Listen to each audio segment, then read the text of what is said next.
Hi, John Dwyer here again, and welcome to the WOW Manifesto Client Attraction Program, module number 4. And hopefully you found the first 3 modules to be of great benefit, and I think you're going to find the same with this. This is all about getting emotional. Let me just bring the slide up on the screen so that I can tell you what module 4 is. It's exactly that, getting emotional. I think I've been emotional maybe once or twice in my life when my football team lost the grand final, and I'm not sure what the other occasion. I'm joking, okay? This has nothing to do with that sort of emotion. This has got to do with emotional direct response marketing. And what I want to highlight to you before we get into the components of emotional direct response marketing, because I'm going to give them to you here step by step, is the fact that we buy just about everything on emotion. And I know that it's an age-old theory that, you know, people buy their homes on emotion. So real estate agents rub their hands together when they see some facial reactions from, you know, potential buyers. They think, well, we've got this one because, you know, the wife falls in love with the kitchen, or the husband falls in love with the garage, or whatever it may be. And yes, of course, there's a lot of truth to that. I'm sure that most people buy a home on emotion. Might be a bit different with investment properties. I think they might put some metrics against that decision. But when you buy a home, yes, you fall in love with the block of land, or the mountain range behind it, or the kitchen, or whatever it may be. It's not just real estate. It's just about everything that we buy in life, we buy on emotion. Logic comes second.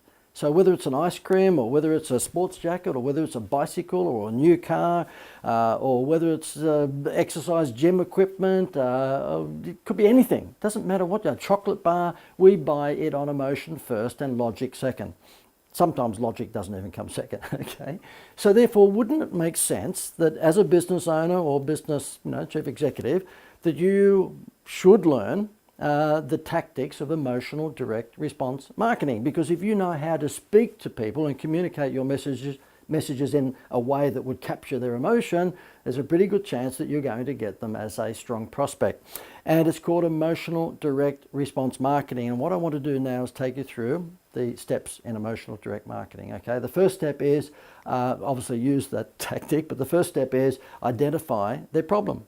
Okay, so whoever your prospect is, he or she, then identify what their problem is. Number 2, you need to aggravate that problem. Number 3, you need to provide them with the solution. Number 4, you need to provide proof. And number 5, you have to have a call to action. So let's just go through that for a weight loss program. Let's say it's Jenny Craig weight loss program. If you were going to provide a problem, you would probably show a graphic of someone who was perhaps overweight and not feeling really good about themselves. So you might say, together with that graphic, whether it's online or whether it's a TV commercial or whether it happens to be a magazine or newspaper advertisement, are you feeling a little overweight and not particularly healthy at the moment? And we can understand that if that's the case, you're probably feeling a little depressed, okay, or a little bit anxious about that. And then number 2, which is this one here, you'd aggravate the problem by saying, well, you know what, summer is just around the corner. Don't you want to look good in that swimsuit? Number 3, you would give the solution. Pretty simple. Join the Jenny Craig weight loss program today, and there's a good chance you can lose X pounds or X kilos like so many other people in just 4 weeks. Number 4, provide proof. And that's the before and after story. So therefore you would see someone who perhaps was overweight and not feeling really good before they entered the dietary program. And then 4 weeks or 6 or 8 weeks later, guess what? They've lost all of this weight and they're really happy. So they're going to give you a fantastic before and after story. So that's all about providing proof. And number 5, call to action. Well, just tell them to go to jennycraig.com or to ring a particular phone number. It's really, really simple when you know how. And if you're not using emotional direct response marketing to promote your products or services at the moment, then please start doing it. The Greater Building Society, which I've mentioned in 1 or 2 of the previous modules, and the reason I do bring them up is because they were an ideal client. Pretty much whatever I said to them or recommended to them, they just did. I had a pretty good hit rate with them, and so therefore they just said, tell us what to do, we'll put the money behind it. Consequently, we were able to get Jerry Seinfeld to do their advertising in the last few years that I was involved with them. So therefore, they even went to that extent when I said, look, why don't we get a celebrity spokesperson who's down to earth, he's a family guy, he's just well regarded by just about every demographic. Let's get Jerry Seinfeld to be our spokesman. They said yes. Now, Jerry charged a few dollars, but they just said yes. And so Jerry Seinfeld became the spokesman. But not before we had gone down the path of this, emotional direct response marketing. because you might recall, if you've been, sort of watching my other webinars, my other videos with this program, modules, you might recall, I think in the last one, I mentioned the get a home loan, get a free holiday concept. And so therefore I told the Building Society, the Greater, to get rid of its honeymoon rate, which was a 1% discount on home loans, and actually replace that with something that would be cost neutral. Just use that same amount of money that you would have discounted and put that into a free vacation. And when they did that, it just went nuts. And let me tell you how they did that. Now you can actually go into the blueprint, okay, and have a look at all of this. If you go back to the How to Create a Wow Factor blueprint, you'll see the Greater Building Society case study in there. But effectively what we did is that we came on TV and we came online and various other communications and said, if you've got a problem, if you've got your home loan with one of those nasty banks who charge you lots of fees. Now the reason we could say that is because a building society and credit union, at least at that time, were not charging fees for just about every single transaction at the bank. So therefore this building society was very different from the big banks in Australia because they weren't charging fees. So what do you think I'm going to zero in on? That problem. So therefore the advertisements, let's just say the TV advertisement, it would have a pretty unhappy couple at the dinner table, maybe got the laptop in front of them looking at their bank fees, and we would say, have you got your home loan with the bank and you're sick and tired of paying all those fees? And guess what? The bank treats you like a number. They don't even know your name. They don't care about you. Have they ever given you any bonuses? Well, of course the answer is no, they've done none of that. Well, guess what? That's not going to change. So we aggravated the problem by saying banks have got shareholders and those shareholders are demanding profits. Now, I'm not saying that we went through it specifically like this, otherwise we would bore people, to death. But this was the inference that we'd put in every ad. So guess what? We're going to aggravate that problem about fees and charges. They ain't going to stop because the banks have got shareholders who demand profits. Whereas at the building society, it's a mutual whereby it's for the people, by the people. Okay, we don't charge any of those things because we give back to our members. Number 3, swap your home loan to the Greater, so get away from those nasty banks. We can make it really easy, just fill in 1 or 2 forms, okay? Swap your home loan to the Greater and you're off to Hawaii or Tahiti or Fiji for a free holiday on us. What have you got to think about? You get better service, we know your name, we treat you really, really fairly, we don't charge any of those fees, and guess what? You're going to go to Hawaii. Do you think anyone could say no? If they were pissed off with their bank, if they've just got some bad service from the bank and they're recognising when we go through all this that they've got some big problems, why would they not swap? Well, exactly, that's what happened. Because if we put these ads on television of a night time, the next morning at 9 o'clock, the switchboard was jammed with people saying, I'm pissed off with my bank, I want to swap to the Greater Building Society. It's so easy when you know how. Now, number 4, you provide proof. And that would be Mr. and Mrs. Smith looking down the barrel of the camera going, you know what? Gloria and myself, we used to have our home loan with one of those nasty banks that charged us fees and they didn't know our name and we never got anything from them. We swapped to the Greater. Not only do we not pay fees, they treat us much better. They know our names. We've got a very friendly manager and we went to Hawaii for free. Like, it's just an endorsement from heaven. And then, of course, call to action. Well, the call to action is go to greater.com, okay, or ring 131386. It was instantaneous. The moment that we put that on the television screen or we bought, spaces on the appropriate online portals, the switchboard just lit up, absolutely instant. And that's the great thing about emotional direct response advertising. If you get it right, then the response that you will get will be instant. It's not one of those things where I'll build the brand and maybe over 5 or 6 or 7 years people will get to know your name. No. I'm guessing you probably don't have the budget to sustain that sort of thinking. What you want to do is put this sort of stuff into your marketing real quick and get a result tomorrow. I know that's what you want to do.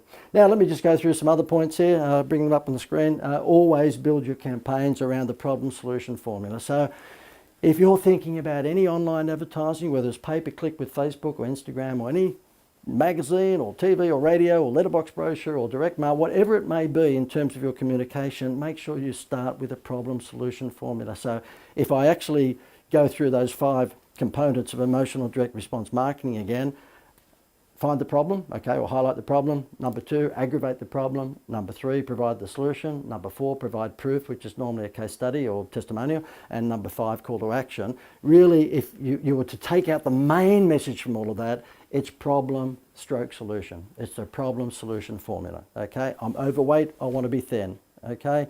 I am not earning enough money And so therefore, I want to join your financial planning program so I can earn more money. Okay, it may well be that I'm not good at tennis and yet I want to be a great tennis player. That's my problem, so therefore I'll join your tennis coaching program. In my instance, the reason I'm guessing that you're here watching this module is because you either own a business, or you might be thinking about starting up a business. You're working for someone at the moment, you want to start up a business, or you're in an established business, either running it or owning it, and your sales are flatlined. And you're here because you want to learn this stuff. You want to learn how to quickly make sales and how to quickly get customers. And so that's why you're here. When I've sort of convinced you to buy into this program, you might recall that I highlighted to you that I knew what your problem was. Your problem was you didn't have enough customers. You didn't have enough clients. So join this program and I'll show you how to do that. And I think you'd have to agree that I'm doing that right now. And hopefully I've done that in the first few modules. So therefore, it's all about making sure that you design your marketing around the problem solution scenario. Always highlight the benefits, not the features. There's so many people that get caught up on telling you all the features of that particular product, when in fact we don't much care about the features, we care about the benefits. And the best example I give whenever I'm explaining this to anyone is the headache tablets. Over the years, I'm sure, depending upon what age you are, you've probably had the odd Nurofen, or if you're in Australia, the odd Panadol, we call it. And I think that in the old days, they got it wrong, because they used to come on television in the old days and the box would come forward onto the TV screen and it would say, do you have a headache? And well, if you do, then why don't you get Nurofen? Because guess what? We've got codeine in it, we've got paracetamol, we've got this, that and the other. We don't care. I want my headache gone in 10 minutes. Tell me the benefit, not the features. And I'm not saying that there aren't some people out there that want to know the ingredients, but really by far the majority of people just want the benefits. So therefore you'll see these days the Nurofen TV ad will come on and it will say, have you got a headache? And it'll show a school teacher with a whole bunch of rowdy kids and she's up the front of the classroom with a headache, and all of a sudden you'll see that she's not looking too healthy. She pulls a drawer out, gets a packet of Nurofen, puts 2 tablets in her mouth, glass of water.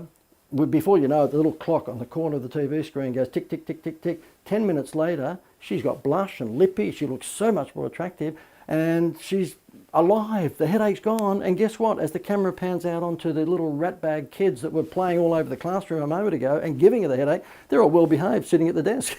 It's amazing what headache tablets do, just even for children who never took the tablet. So the whole idea is problem solution. So, benefits. So they're showing you the benefits, not the features. The fact that it's got codeine or paracetamol in it, yeah, you might eventually want to know that, but in the beginning you want to know how quickly can you get rid of your headache. Now the other point I want to bring up here is storytelling and testimonials. Direct response marketing is all about storytelling.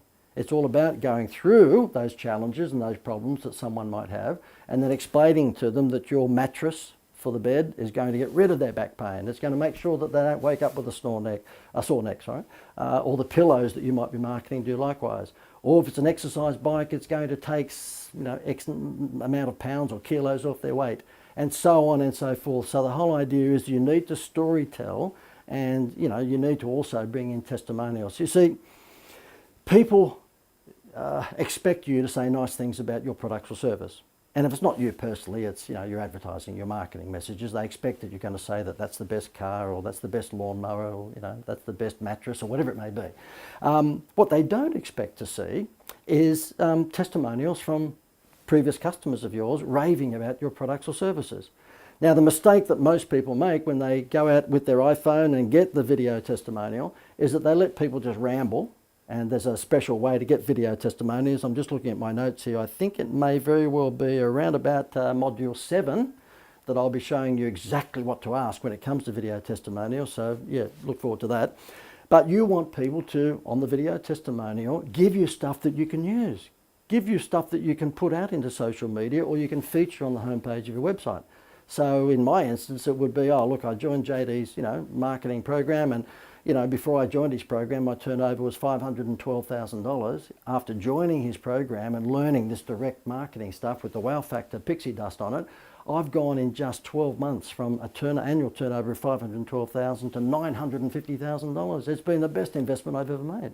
So therefore, they've given you a story about their problem and their situation before they came into my world, and then they've given you the results. By the way, I've got plenty of those. If I just throw in a little boastful sort of show-off bit there. But the thing is that you need to storytell and you need to use testimonials, preferably video testimonials. You see, written testimonials, people are a little skeptical. They think you might have just written it out and put Bill and Jenny's name at the bottom of it. But you can't fake a video testimony. Well, you can, but I mean, you know, if you've got enough of them, it's very unlikely that you, well, let's put it this way. It's harder for you to fake a video testimonial from your brother-in-law or your sister than it is to do that in writing. It's really easy to put anything in writing yourself and just put someone else's name to it. So look, when you're doing testimonials, do video testimonials. And as I said, Module 7 will show you exactly what questions to ask and how you get the best testimonials. But when you get good ones, guess what? Don't hide them on your testimonial subpage on your website. Put the best 2 or 3 or 4 up on your homepage. Not necessarily on saying at the very top of the page, because we'll talk about website structure and all of that next in one of my next modules, but make sure maybe towards the lower end of your homepage you've got 2 or 3 or 4 really strong video testimonials. Now before I go, just one more thing I want to highlight here is emotional copy to create theatre and drama. Okay, so there's number 5 here, emotional copy. You'll see in the blueprint, the written blueprint that you can download with this particular module. I give you a whole bunch of examples of headlines and copywriting, but also here what you want to do is create theatre and drama. Yeah, put your Walt Disney hat on or your Steven Spielberg hat on. And I know you're sitting there going, well, thank you, JD. I am not Walt Disney or Steven Spielberg or George Lucas, but you know what I mean. Try and make your copy as theatrical and as dramatic as you possibly can. And you'll see in my blueprint that you can download with this module how to do that. So I won't, sort of waste your time here with that, but create urgency. Now that's really, really important. With direct response marketing, one of the big drivers of getting response quickly is to actually have either a scarcity tactic or time sensitive tactic. So therefore you would say, well, look, this particular widget is available with this bonus up until just Friday at 5 o'clock, and if you miss that, well, it won't be coming back again in the near future. So therefore they've got a time sensitivity to react to your offer, or it may well be that you have a quantity sensitivity issue. So therefore you'd say, look, we've only got 100 of these. Once they're gone, they're gone. We've been able to get them in from China, and the fact is that we can only get 100, and so once they're gone, they're gone. So think about, basically creating urgency through either time sensitivity or through limited quantities. That's about it. So therefore, hopefully you've enjoyed this Get Emotional module. Again, please download the written blueprint and make sure that you grab all of the case studies and the extra information on that. Let me just see what our next module is. Oh, very, very good. I've just looked at my notes, and it is all about fixing your website. Now, we've called it Be Outrageously Different Online, but that was when I was in a good mood. Okay, normally I'm a bit cheeky, sarcastic, and go out of my way to hurt your feelings. And I'll do that right now so that I can beef up you know how at the end of an episode of a TV show they go, coming up next week? Well, coming up next week, I'm going to be very critical of your website. Okay, I'm saying that the next module is Be Outrageously Different Online, but essentially that's a nice way of saying fix your awful website. And the reason I say that is because in the experience I've had with businesses, all sorts of businesses and all sorts of sizes, from a few $100,000 turnover up to 40, 50, $100 million worth of turnover, guess what? 90% of them have an absolute disgusting, awful, ugly website. Imagine the amount of money they could make. I mean, it blows my mind if they just fixed their website. And part of the reason that they didn't have a good website is because they went to a website designer. And you're sitting there going, well, isn't that what you do? If I want to fix my car, I go to a car mechanic. No. A website designer is probably a good graphic artist, and he or she might give you a pretty website, but whether that website actually converts is another thing. And most of the websites that I've seen from all sorts of businesses have an absolute disgusting, awful homepage where it may look pretty, but it will never sell anything. And they've created what I call an information-based website, not a sales-driven website. You want a website that's a 24/7 sales manager for you, not one that just pumps out information. And there's a whole bunch of content that you need on your homepage, which of course is your most important page of your website. That's the one that keeps them sticky or not. It either makes or breaks your website as the homepage. You need a whole bunch of stuff on there to keep them there. So really, you should make sure that you don't miss this next module, and it's all about fixing a website. So look forward to seeing you in the next module. Hopefully you've enjoyed this one.